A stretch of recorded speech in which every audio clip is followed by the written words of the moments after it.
ગુજરાતમાં સત્તાવાર રીતે ચોમાસું બેસી ગયું છે, પરંતુ વરસાદ હજુ પણ સંતાકુકડી રવી રહ્યો છે। જૂન મહિનો પૂર્ણ થવા આવ્યો છે, છતાં રાજ્યના મોટા ભાગના એવા વિસ્તારો કે જ્યાં મેઘરાજાની રાહ જોવાઈ રહી છે।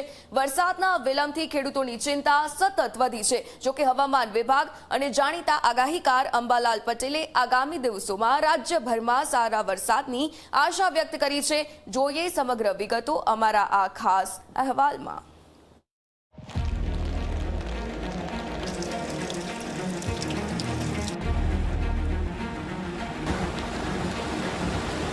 કેલેન્ડરમાં ચોમાસું આવી ગયું છે, પરંતુ ગુજરાતના આકાશમાં હજુ વરસાદની ઉદાર હાજરી જોવા નથી મળી।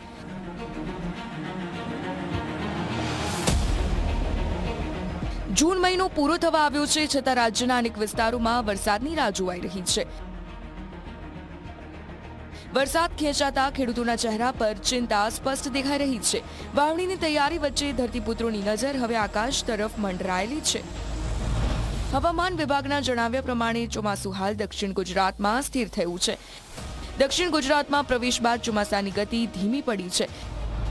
જોકે 2 અને 3 જુલાઈ દરમિયાન રાજ્યના વિવિધ વિસ્તારોમાં વરસાદની આગાહી કરવામાં આવી છે। आने वाले 7 दिनों के लिए गुजरात रीजन में और साथ ही सौराष्ट्र कच्छ में आइसोलेटेड प्लेसेस पे लाइट टू मॉडरेट रेन का पूर्वानुमान है। और वार्निंग की बात करेंगे तो डे 5 के लिए थंडरस्टॉर्म की वार्निंग है गुजरात रीजन के लिए, जिसमें विंड की स्पीड 40 से 50 किलोमीटर पर आवर के आसपास रहने का पूर्वानुमान है। और डे 6 और डे 7 में गुजरात रीजन में हैवी रेनफॉल की वार्निंग है। और जो डिस्ट्रिक्ट है जहां पर हैवी रेनफॉल की वार्निंग है वो डिस्ट्रिक्ट है सूरत, नवसारी, वलसाड़, दमन, दादरा नगर हवेली और डांग डिस्ट्रिक्ट शामिल है, जिसमें हैवी रेनफॉल की वार्निंग है डे 6 और डे 7 में। સુરત, નવસારી, વલસાડ, ડાંગ, તાપી, દમણ અને દાદરા નગર હવેલીમાં સારા વરસાદની સંભાવના વ્યક્ત કરવામાં આવી છે, જ્યારે કચ્છ, બનાસકાંઠા, સાબરકાંઠા, દાહોદ અને છોટાઉદેપુરમાં પણ વરસાદ વરસી શકે છે। આ સાથે 40 થી 60 કિલોમીટર પ્રતિ કલાકની ઝડપે પવન ફૂંકાવાની શક્યતા હોવાથી 1 જુલાઈના રોજ માછીમારોને દરિયો ન ખેડવાની સૂચના પણ આપવામાં આવી છે। और मैक्सिमम टेम्परेचर की बात करेंगे तो आने वाले 7 दिनों के लिए मैक्सिमम टेम्परेचर में ज़्यादा कोई बदलाव नहीं होगा। और मैक्सिमम टेम्परेचर रिलाइज की बात करेंगे तो अहमदाबाद में 40.3 और Gandhinagar 40.2 degree Celsius maximum temperature release हुआ है। और आज के लिए भी मैक्सिमम टेम्परेचर 40 डिग्री सेल्सियस के आसपास रहने का पूर्वानुमान है अहमदाबाद और गांधीनगर के लिए। બીજી તરફ જાણીતા આગાહીકાર અંબાલાલ પટેલે 28 જૂનથી 7 જુલાઈ દરમિયાન રાજ્યમાં સાર્વત્રિક વરસાદની આગાહી કરી છે। તેમના જણાવ્યા મુજબ હાલ દરિયામાં કોઈ મજબૂત સિસ્ટમ સક્રિય નથી, જેના કારણે વરસાદમાં વિલંબ થઈ રહ્યો છે। હવે ધીરે ધીરે તારીખ 28-29માં બંગાળ ઉપસાગરમાં સિસ્ટમ બનવાની શક્યતા રહેશે। ઇન્ડોનેશિયાના ભાગમાં એમજીઓની દસ્તક દેખાશે, એટલે ત્યાંની અસરના કારણે બંગાળ ઉપસાગર સક્રિય થવાની શક્યતા રહેશે। એટલે તારીખ લગભગ 29-30થી હવામાનમાં પલટો આવશે અને તારીખ 30 થી 7 જુલાઈ વચ્ચે રાજ્યના ઘણા ભાગોમાં ભારેથી અતિભારે વરસાદ થવાની શક્યતા રહેશે। પશ્ચિમ ઘાટમાં અતિભારે વરસાદ થવાની શક્યતા રહેશે। આહવા, ડાંગ, વલસાડ, સુરત વગેરે ભાગોમાં ભારેથી અતિભારે વરસાદ થવાની શક્યતા રહેશે।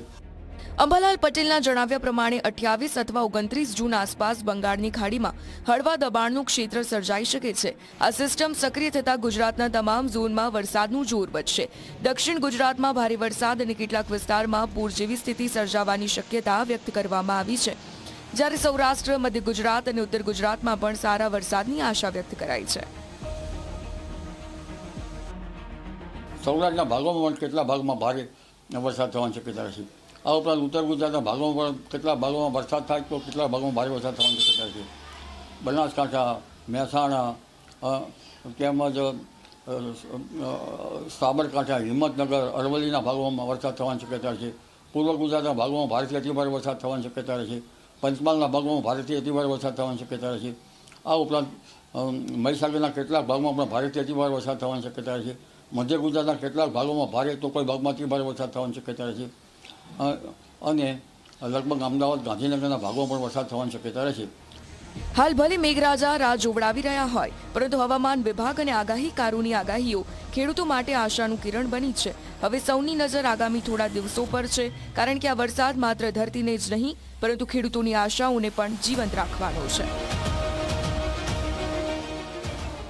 Bureau report Zee media.